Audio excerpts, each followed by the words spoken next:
Hello everybody, it's the Historical Gamer once again, and today we're returning to War in the Pacific, Admirals Edition, my Let's Play series against Lieutenant Rainbow Slash, where he is playing as the Japanese, and I am playing as the Allied forces in World War II in the Pacific Theater.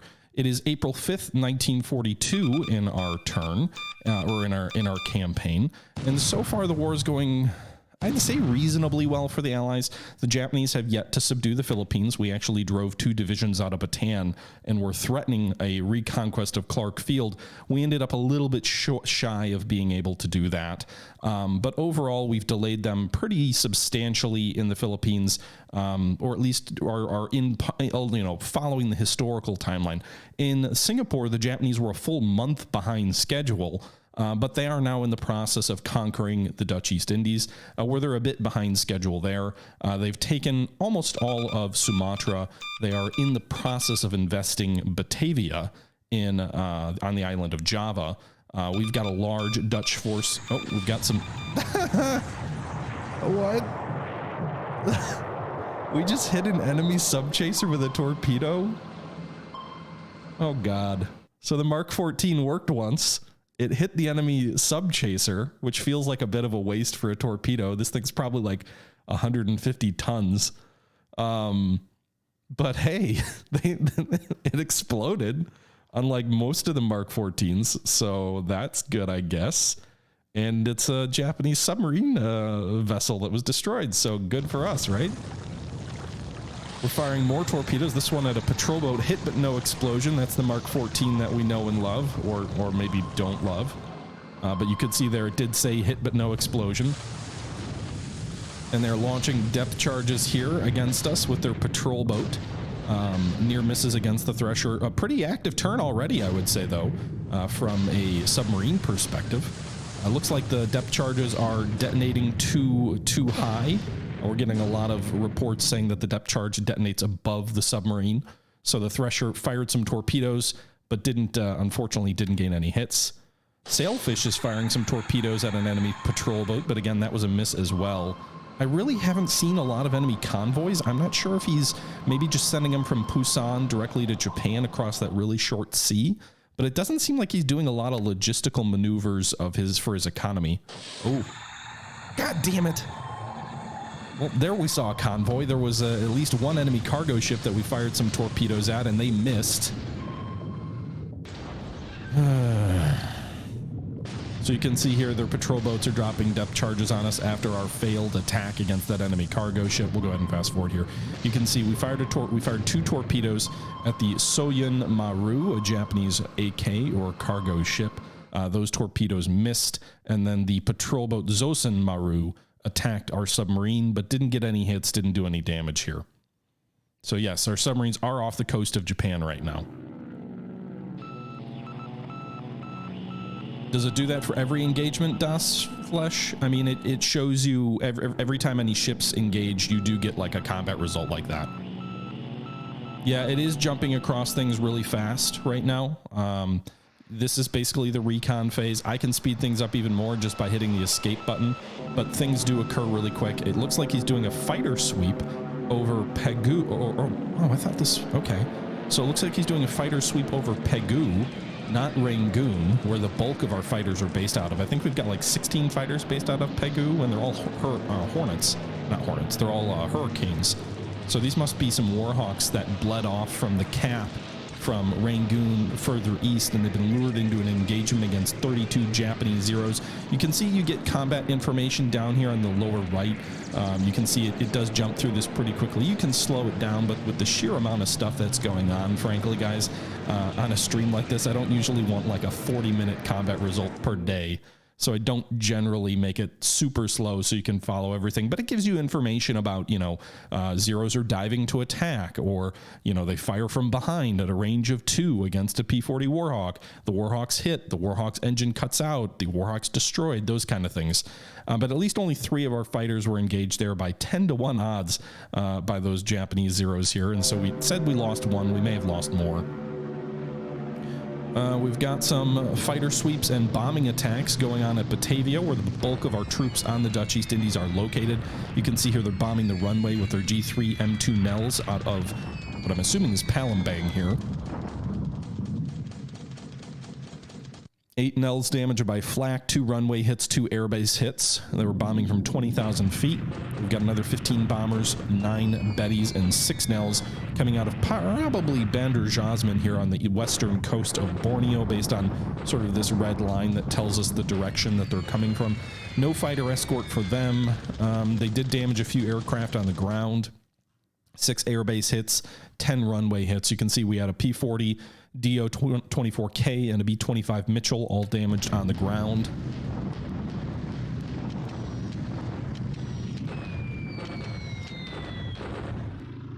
Yeah, the text is very small, unfortunately.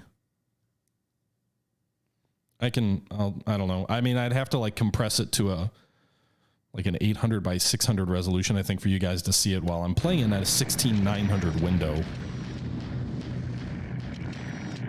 Yeah, Sultan, it's not easy to see what's going on in the lower right often, or lower left. The key things are the combat summaries that occur afterwards, though. So you can see some bombers here hitting on Borneo. We got some Nels bombing some of our troops that were ejected from Port Moresby, which the Japanese did take from us a couple of weeks back. Fighter sweeps over Batavia, just a single 0. We don't need to look at that. Another fighter sweep, just a single 0. We don't need to look at that. 27 Sallies coming in from presumably Palembang again. Let's see what happens here. 3 Sallies damaged by flak. It's claiming 4 Mitchells damaged on the field. 1 DO-24, 3 CW-22 Falcons, and then 1 Falcon destroyed on the ground. 2 air supply hits, so that actually matters. That'll reduce the supply that my troops at the base have to draw from. And then 5 runway hits. So the runway may be pulverized. We'll have to see what the runway damage is after this. The combat results go at the same time. So basically, what I'm seeing is a combat replay for April 5th. The Japanese player, when they're playing, they see this same combat replay. However, things are changed for them. So what they see can be a little bit different based on fog of war. So they're, the results they get in terms of like the combat results for aircraft destroyed or other things like that can actually be different. It's actually a pretty cool little system where they can have 2 identical, and it's an identical file, but based on the password that you use to sign into, you get a different result here. And so you can see, like right now, I think, are we in the air operation phase? Is it AM or PM? I'm not sure if I lost track of where we're at. It's a morning air attack, so we're in the AM phase. So this day turn occurs over the course of one day, and so you get different times of day. So you get sort of an air phase when like patrol aircraft may fly out, and then they can spot stuff. And then your airbase may choose to launch an attack against enemy shipping. That attack would typically occur then in the PM phase. And so you do get this sense of, there is this quasi sense of real time for each turn based within the turn's different segments that really do make it feel right from like a modeling of a Pacific War period and whatnot.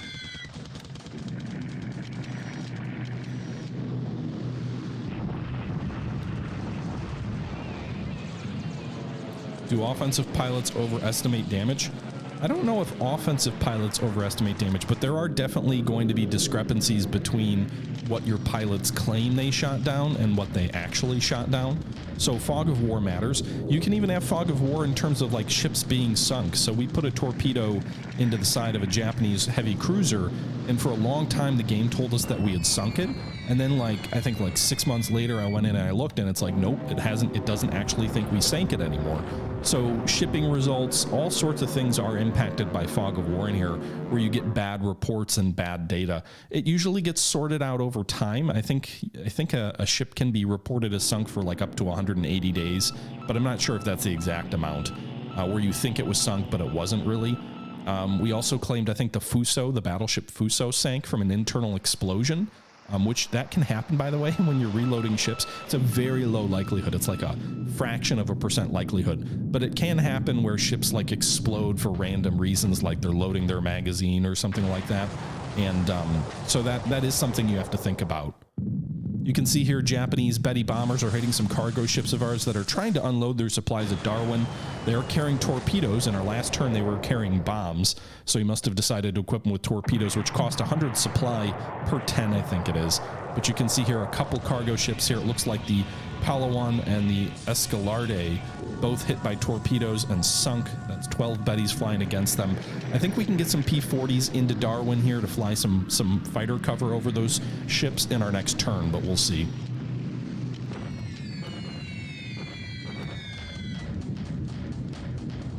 Okay.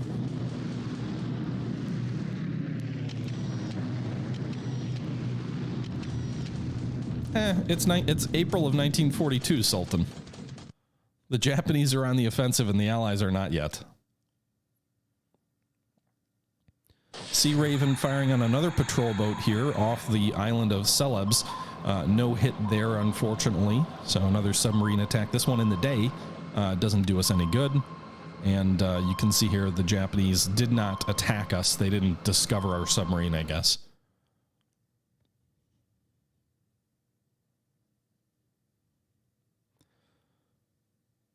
In some of the earlier bombing raids, actually, wait, so he's attacking to the east of Cyan here. You can see the forces he has at his disposal are almost all tanks. He's got like 14 tank regiments here attacking in northern China to the east of Cyan against just a lone Chinese corps with very little anti-tank weaponry here. So he's going to drive me back and kind of wreck this corps. You can see he gets 1,314 to 1 assault odds. 1,300 assault strength versus 1 adjusted defense.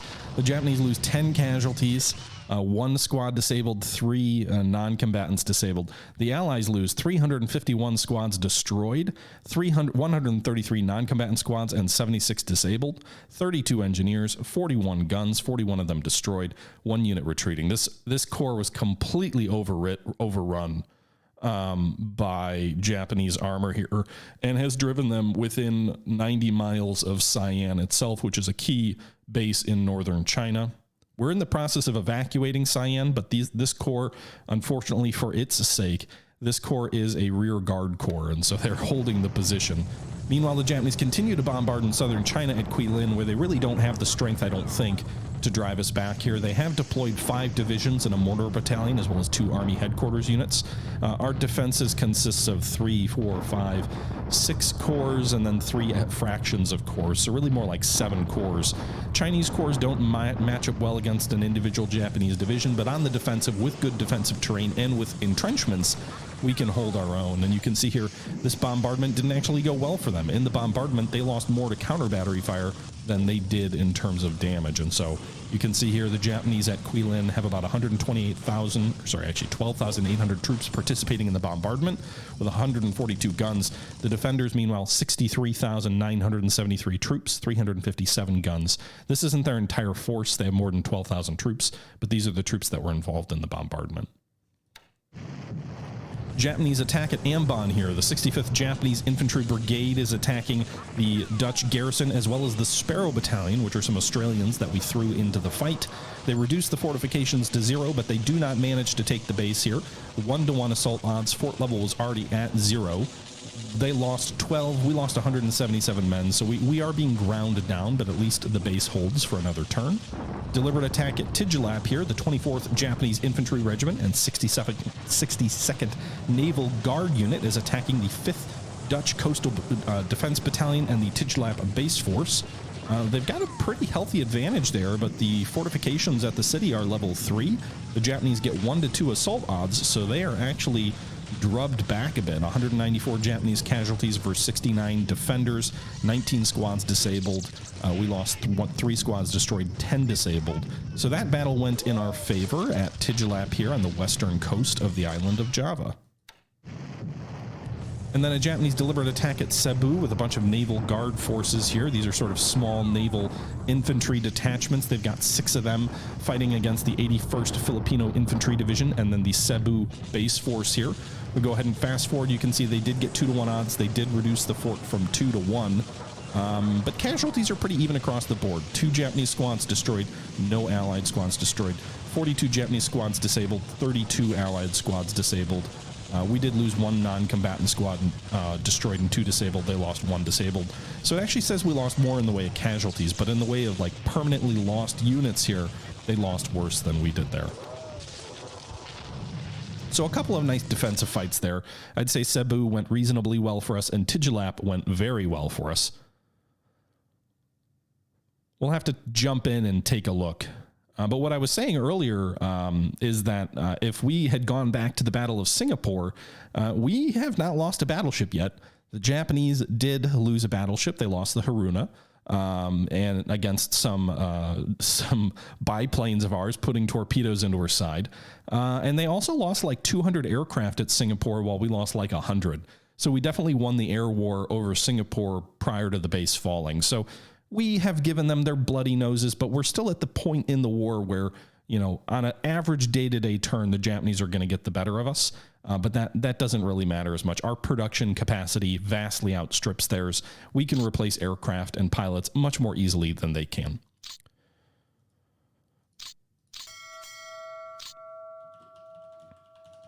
So let's jump back into the turn here. We can take a look from the Allied side. If we go to Tigilap here, where they did attack with these 2 regiments trying to drive west, they actually didn't do much damage here. Our troops still at 50 assault value here. The coastal defense units still have 250 millimeter coastal guns, 50 militia squads in good health. The base force here, meanwhile, has some rifle squads, about 16 of them, still in good strength. Let me see here. Can you guys actually...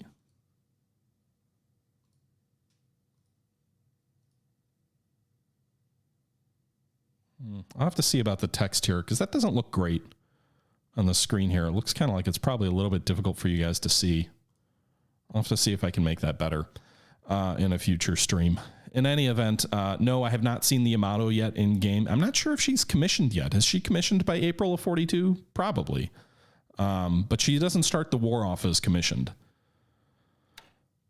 Let's see how the airfield at Batavia is doing. 20 airfield service damage, no runway damage, no port damage. So they did do some hurt to them, but not too bad. The actual aircraft here, we've got 53 aircraft, 30 of them are ready. The other 23 are damaged. Our fighters, 11 of them, 11 of 17 are ready for combat. I think they did the most damage to the B-25s. So let's take a look at those medium bombers. 6 B-25s are currently damaged on the field. 1 of them is ready for combat. We may want to consider withdrawing this group rather than giving him free B-25 kills just by reinforcing them.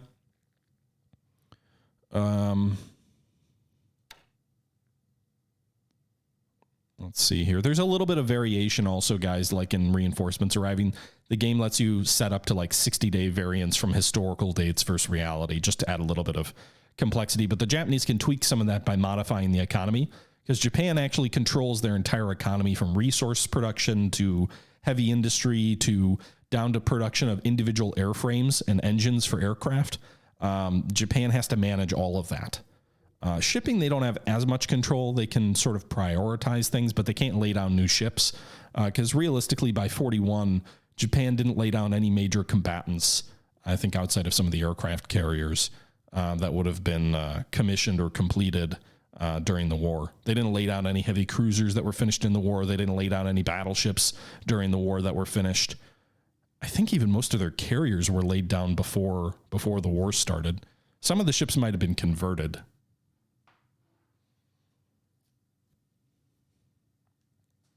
Sean Mack, I don't know. Can they fly to... They currently have a restricted headquarters, so I can't fly them to Australia. For political reasons, they have to stay on the island. Or on some Dutch territory. Okay, so let's take a look at the intelligence report here. There were 2 air-to-air losses on our end. 1 aircraft destroyed on the field, 1 operational loss. The Japanese didn't lose any air-to-air, any on the field, any flak. They did lose 3 operational aircraft. You can see here that we lost 2 Warhawks in air-to-air combat over Pegu. The Japanese lost 1 Ki-15, 1 G3 M2 Nell, and 1 0 to operational losses. We also lost a Hudson and a CW-22 Falcon. So 4 Allied aircraft lost to 3 Japanese. You can see so far in the campaign, the Japanese have lost 1,500 aircraft to the Allies 1,200. We've been doing very well in terms of air losses so far in the war. We take a look at our top pilots here. We lost 2 pilots wounded in action in today's fighting, but no one was killed. So we still have all of our aces here. You can see currently our top surviving aces are BD Wagner of the currently in TRACOM training new pilots. But he does fly a P-40 Warhawk. We also have C.H. Older here with 7 kills of the AVG squadron flying H-81s in China. So that's the Flying Tigers. And we've got Happy Boyington here with 7 kills, also with the Flying Tigers, operating in China as well with the AVG squadron. Actually, AVG-1, are they in China? No, these guys are in Rangoon. These guys are not in Rangoon, sorry. But they've converted to P-38s. And they are based at Mandalay, which maybe will move them forward to Rangoon. We've got 27 P-38s. We don't really have the P-38 in full-scale production yet, but we did have some that we were able to scrape together from the U.S. West Coast from some training units. We shipped them out to Burma, and that means we now have 30 crack pilots in the Flying Tigers flying P-38s with ridiculously high experience levels. Okay. Meanwhile, if we take a look at our available ships that are coming online soon, take a look at ship availability here. You can see that we have, there's a really long list. In the next turn, we've got a couple of auxiliary mine layers and a minesweeper coming online. In 2 days, we've got a cargo ship, the Clan McBain. We've got 2 destroyers in 3 days. We've got the heavy cruiser Devonshire arriving in Cape Town in 9 days. The Atlanta arriving in Balboa in 9 days. A bunch of submarines and troop ships arriving at Balboa. I don't know that we have any major combatants arriving anytime soon. Our next carrier doesn't arrive for 22 days. The Illustrious will arrive in Cape Town in 22 days. The Long Island, the first of our escort carrier, arrives in Balboa in 45 days. And the Wasp arrives in 65 days at Balboa. Meanwhile, the battleship situation, we do get the North Carolina in 65 days. She's our next battleship, our first fast battleship, if you will. And then a bunch of stuff coming in the fall and winter of 42, early 43.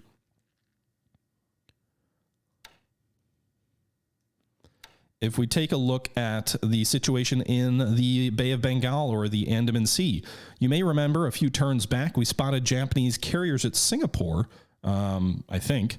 We haven't spotted anything in that area since.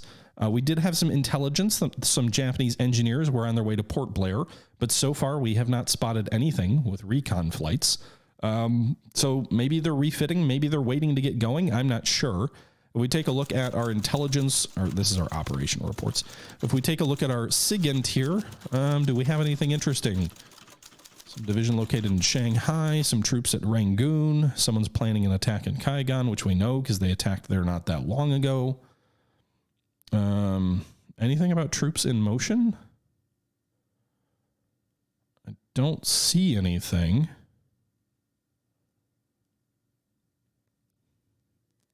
Yeah. So nothing this turn about troops in motion. Hey, Coffee Filter, how you doing?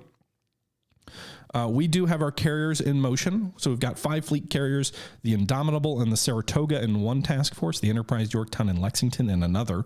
And they are currently traveling to Sri Lanka, where they'll refuel and then push themselves into the Bay of Bengal. The thought was to stop any Japanese landings at Port Blair. The Japanese do have a small number of paratroopers on Port Blair, but not enough at the moment to take the island.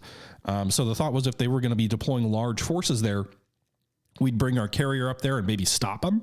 But so far, no sign of the enemy carriers. Given where we're at, they definitely have the inside track and the advantage, but if they haven't left Singapore yet, I mean, they've got the inside track for sure, but we're not that far behind Singapore. If they wait another day or so before they get moving, you know, we'll probably be... Where will we be next in the next day? Well, I guess we used some ops points because we had to refuel some of these ships at sea. So we're not going to get very far this turn. 250 out of our 1,000 ops points. We may only make like 2 hex progress, or I think we'll be here at the end of the first phase. That's why this is green.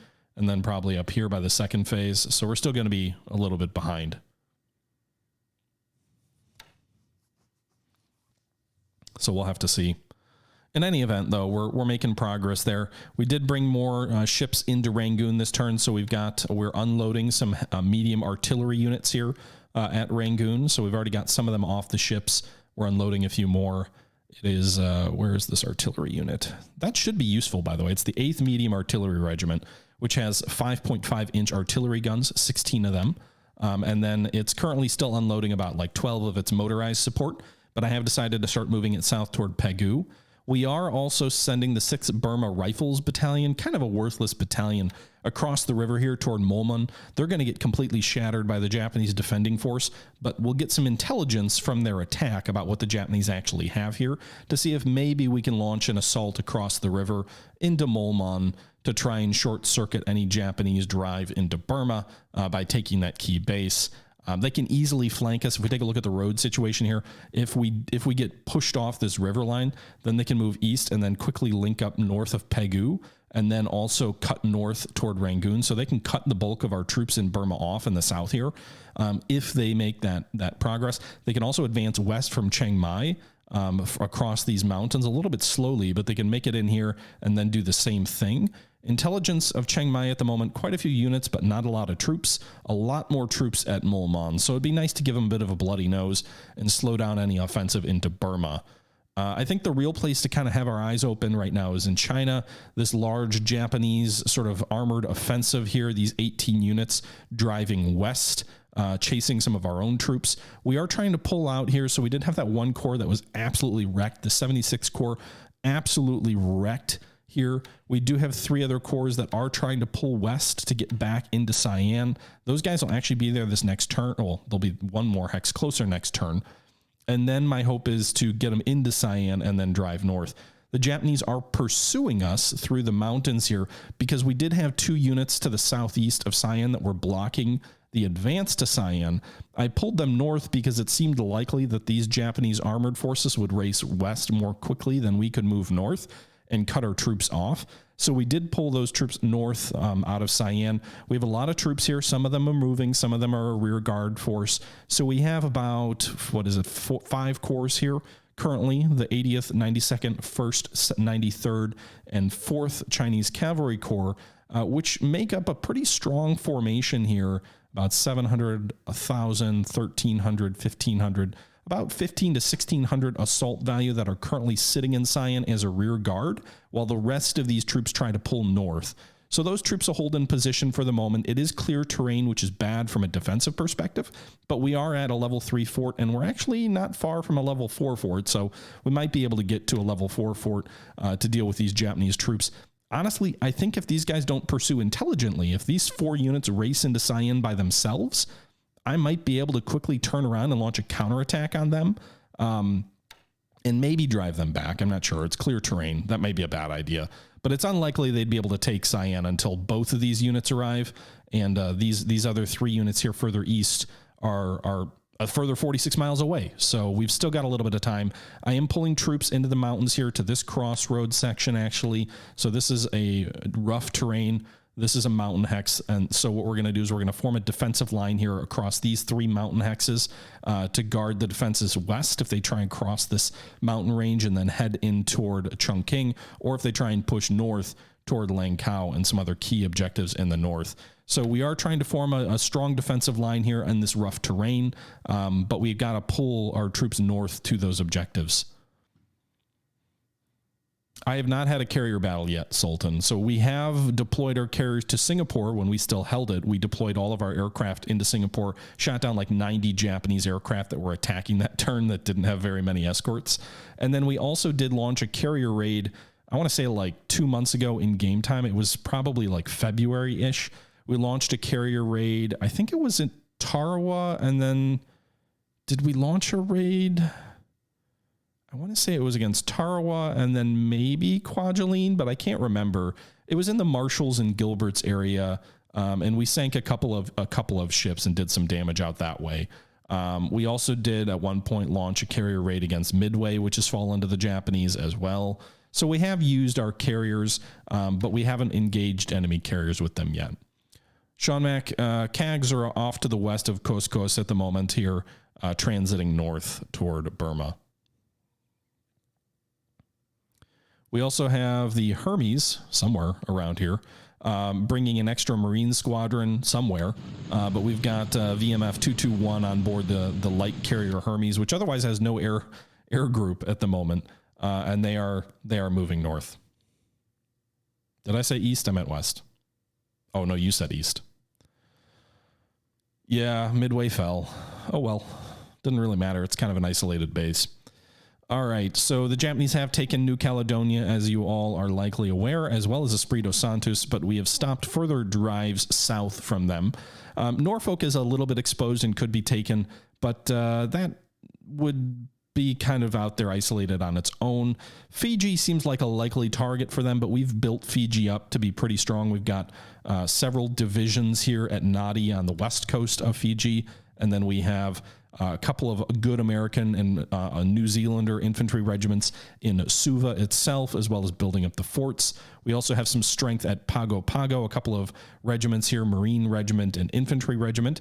We've got a Marine Regiment at Vavu here south, as well as a Parachute Battalion. And then we've got some limited forces at Tongatapu, where we're trying to build up some air bases at Vavu and Tongatapu to link Pago and Suva, so that we've kind of got what we're calling the Fiji line here in the South Pacific to stop any Japanese drives there. The Japanese have taken Canton Island. They had taken Baker Island, but I retook Baker Island with a bold move of a small Marine Defense Battalion against a largely unoccupied Japanese base there. I'd like to do the same thing against Canton, but we did have some intelligence there that was saying the Japanese have a few more troops there. I would like to retake Canton. I'd also like to take Savi, which did fall to the Japanese as well, but with a very small force there. So we might be able to retake those bases prior to any kind of meaningful counteroffensive. We haven't seen the Japanese fleet carriers in a while. We did see carriers at Singapore, but they were all light carriers. So I'm not sure where exactly they are. Launched in 40, yeah, but usually there's like a 12 to 18 month period between a ship being launched and it being commissioned. Let's see here. So the Hornet is at Pearl. She is currently undergoing repair, or actually, sorry, upgrades. So if we take a look here, the Hornet has 3 more days until she's done with her refitting upgrade, if you will. That'll give her 20mm Orlikon anti-aircraft guns, where she had previously, she had 50 cals. So it should be much better anti-aircraft defense for the Hornet. She's the only carrier of ours, by the way, not deployed to the west at the moment. Our other carriers badly need upgrades, but haven't gotten them. Meanwhile, at Cape Town, we do have some ships that are currently under repair. You'll notice some of them. We've got the Prince of Wales, which is badly damaged at the Battle of Mersing against Japanese destroyers who put torpedoes in her side. She's still going to be out of action for another 255 days. The Dutch cruiser Sumatra took an air attack north of Australia. She did manage to escape, but she's going to be in harbor for about 60 days. I'm not sure what her withdrawal date is, if there is one. So I don't see one here. So, okay. And then we've also got the battle cruiser Repulse, which was also damaged at the Battle of Mersing, is about 32 days away from completing her repairs. So she'll be back in action by May. So that'll be nice. In May, early May, we'll have her back into the fight. One of the best battleships, in my opinion, early war. The British have some pretty good anti-aircraft technology. She's fast enough to keep up with carriers. She is a good ship to have in a fast carrier task force. Okay. And so that's the situation right now, guys. I don't have a lot of other updates. I need to figure out the situation near Cyan. It looks a little bit hectic with our withdrawal, but really it's just the intent here is to get as many of these units here lined up along defensive positions. These base forces specifically will be really useful in helping dig troops into this rough terrain and make us difficult to dislodge. So we'll have to figure that out. And then we've also, we've got some troops already in the area. We've got some headquarters unit. We've got a construction regiment here. We've got some additional Chinese corps already in position here. We need to put troops in these hexes here to block the Japanese drive east, or north, but honestly, more importantly, stop a Japanese drive west against Chongqing. That's the real concern there. Meanwhile, Faith, I can't pronounce that name. Thank you for the follow. Joe Salari, thank you for the follow as well.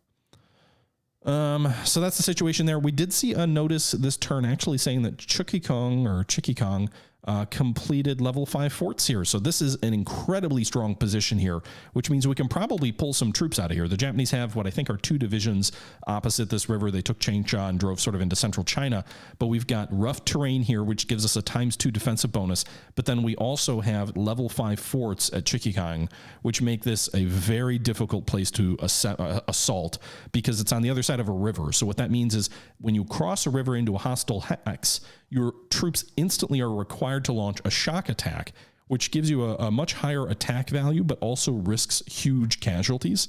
And to do a shock attack against a level 5 fort in a ×2 defensive terrain, that's going to be a big ask. We have a huge amount of troops here right now, actually 3,400 assault value. We should probably pull some more of these troops out, a couple more corps, or maybe some of the engineering support units to take advantage of the fact that this is such a strong defensive sector. So we'll have to see.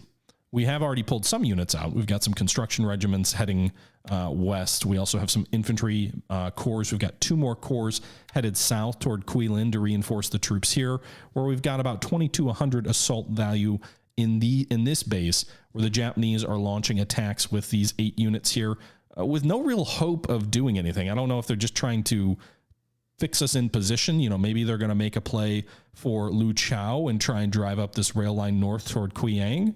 Or maybe they're just trying to fix more troops in our position here. If they are, they're succeeding in the sense that I'm bringing 2 more corps down here.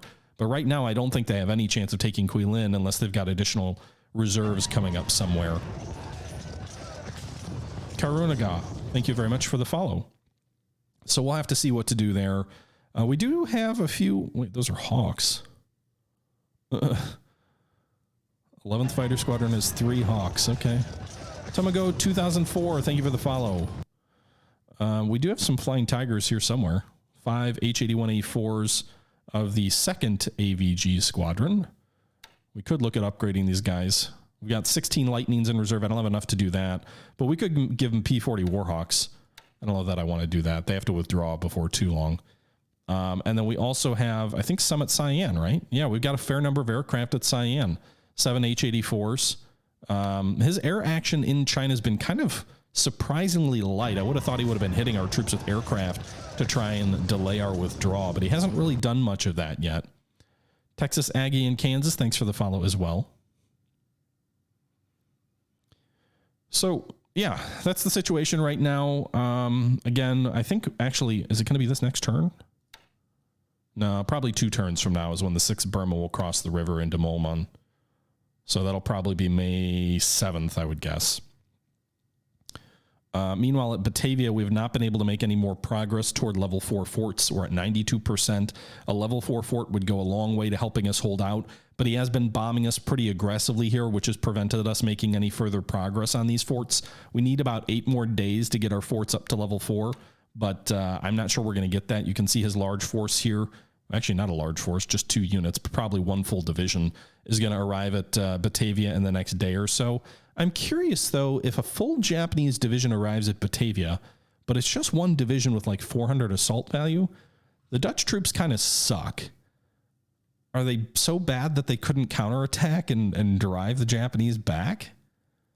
What's the terrain here? UI, so it's light city, which I think means ×3 defense. Or ×2 defense, urban light, UL, I guess. We'll have to decide on that. That might be an opportunity to give them a little bit of a bloody nose if we can succeed there in the same way that we did at Bataan. No real other indication of where the Japanese carriers might be. We haven't really spotted anything. Some tankers here. Wonder where they're moving to. Some heavy cruisers moving northeast. Would have been nice to have some air attack assets, but they've already been savaged in the Dutch East Indies.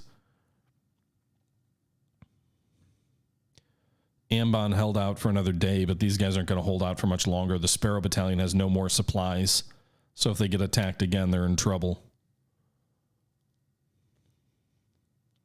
We are trying to pull some of these troops north of Port Moresby back. They're all completely out of supplies. We're trying to pull elements, I think, of the 44th Brigade, which is, or maybe it was the 45th. It was the 45th. So we have pulled out 16 infantry sections, a total of about 450 troops into Cairns. And then I think we also put some into Townsville, was it? Yeah. So we also pulled another just shy of just over 400 troops there. So about 800 troops, 850 troops have been pulled out of the 45th Brigade. There's still about 500 left. The 44th Brigade is melting away under enemy air attack. They're completely isolated and with no supply. And we did the RAAF base force. That'd be nice. But I can't pull radar out via air. Aviation support. I think we actually have a fair amount of that. So these guys can die. We've got reserves.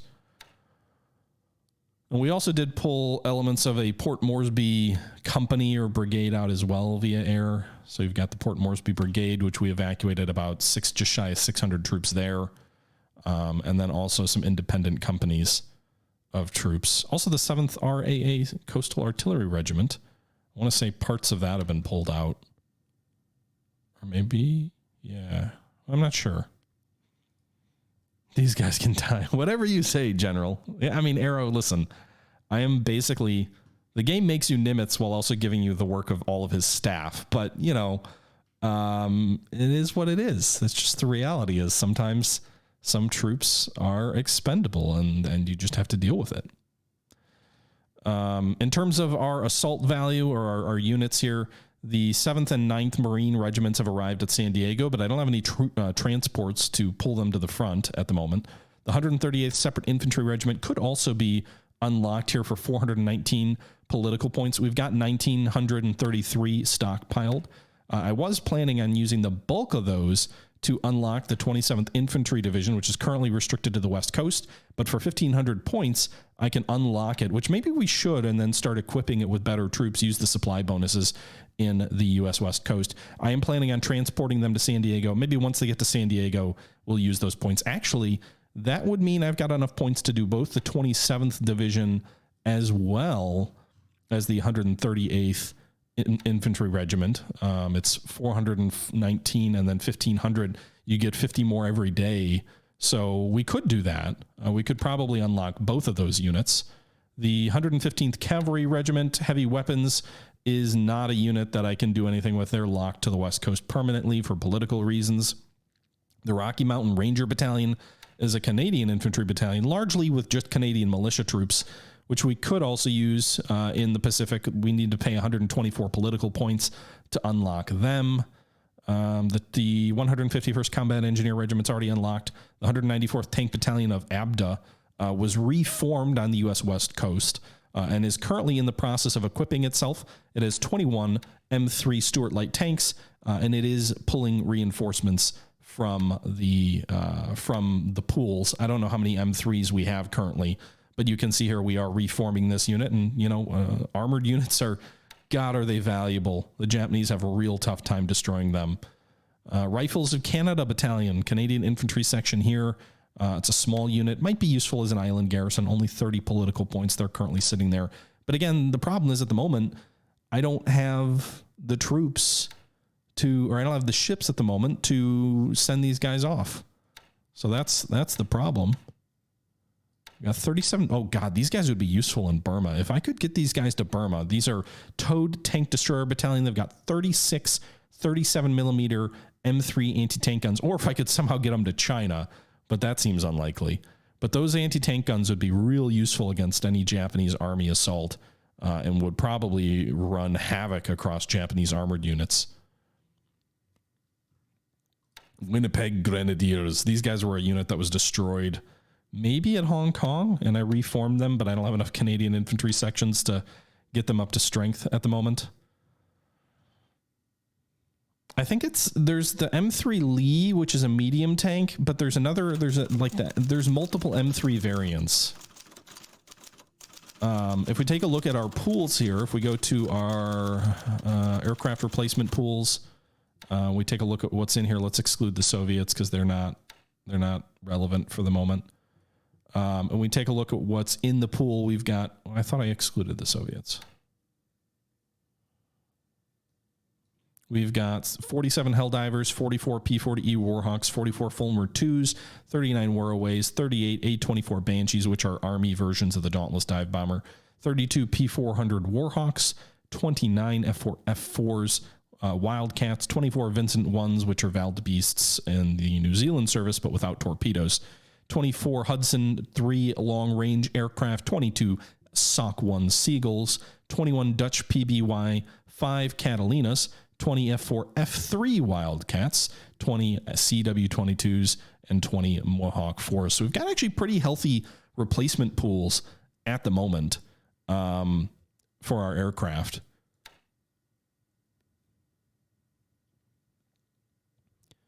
In terms of troop pools here, what's the, are we good on aviation support? It's a whole bunch of heavy industry. I really don't need the industry because, like, for Japan, you have to manage heavy infantry and other things like that in terms of, or sorry, heavy industry and things like that for like factory production.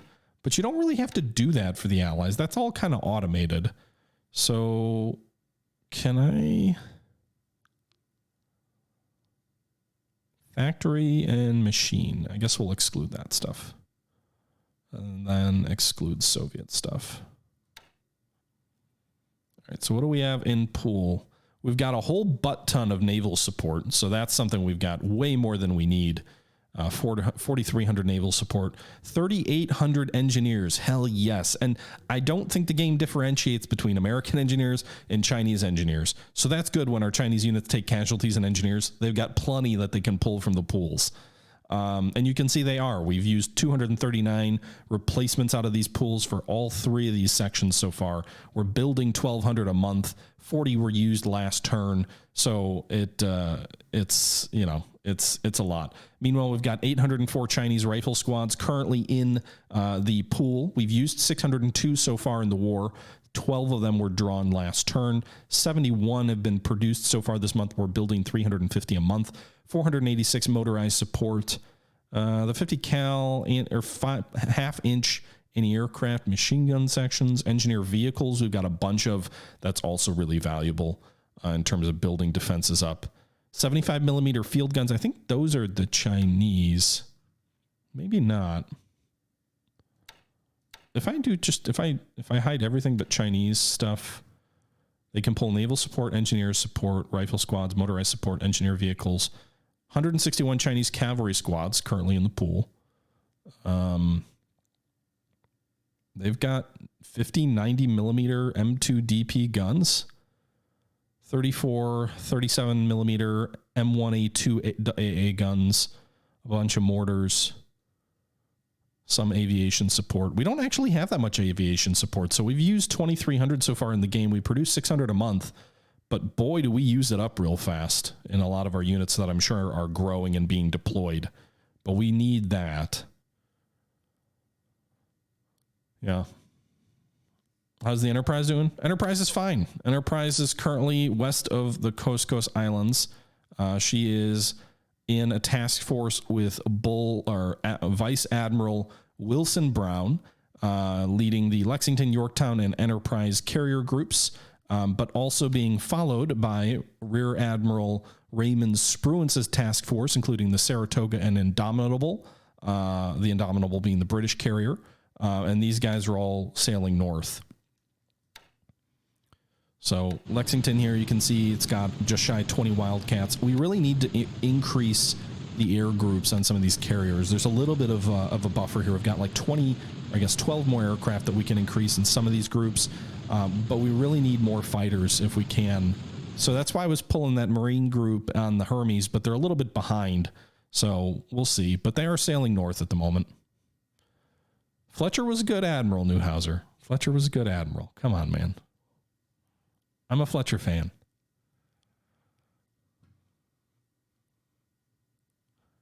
Anyway, let's see here. I don't have a lot else to share with you guys. I know we've been going for about an hour. I think that's probably it for tonight.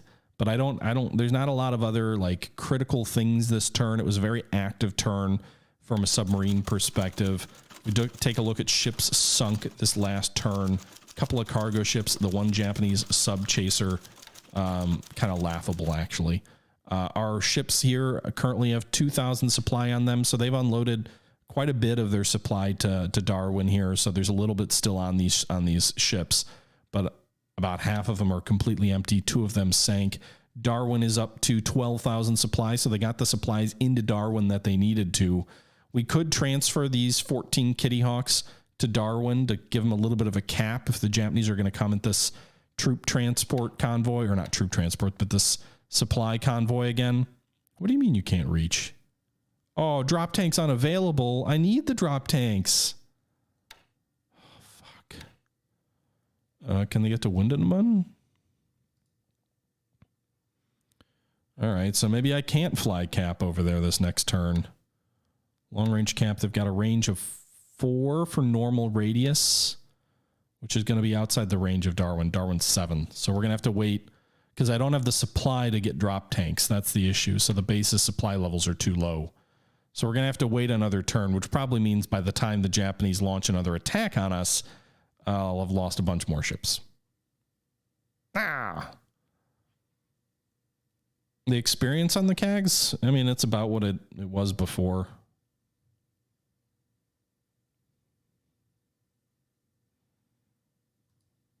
You're talking about like the pilot experience?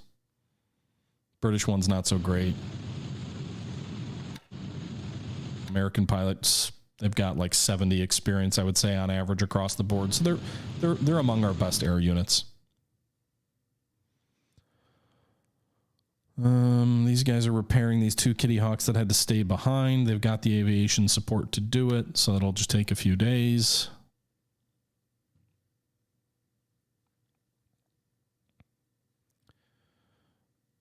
Yeah, but I think that's about it for this turn, guys. It was an active turn, but it wasn't like, I don't know, wasn't something to like massively change any of our strategies or approaches.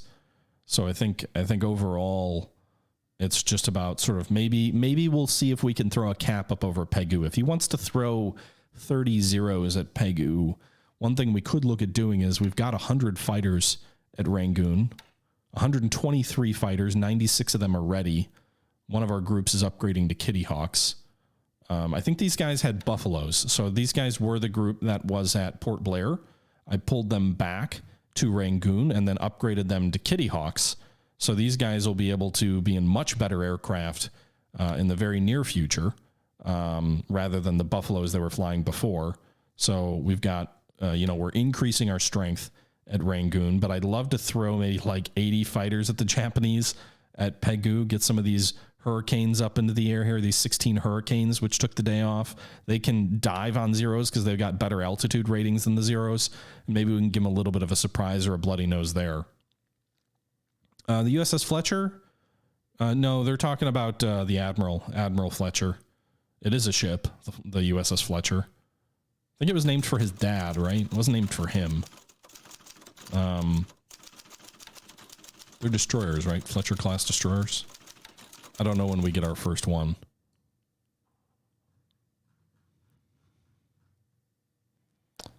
So I went to the wrong. Nope. Why are there no destroyers arriving anytime soon? I'm not filtering by when they're arriving, am I?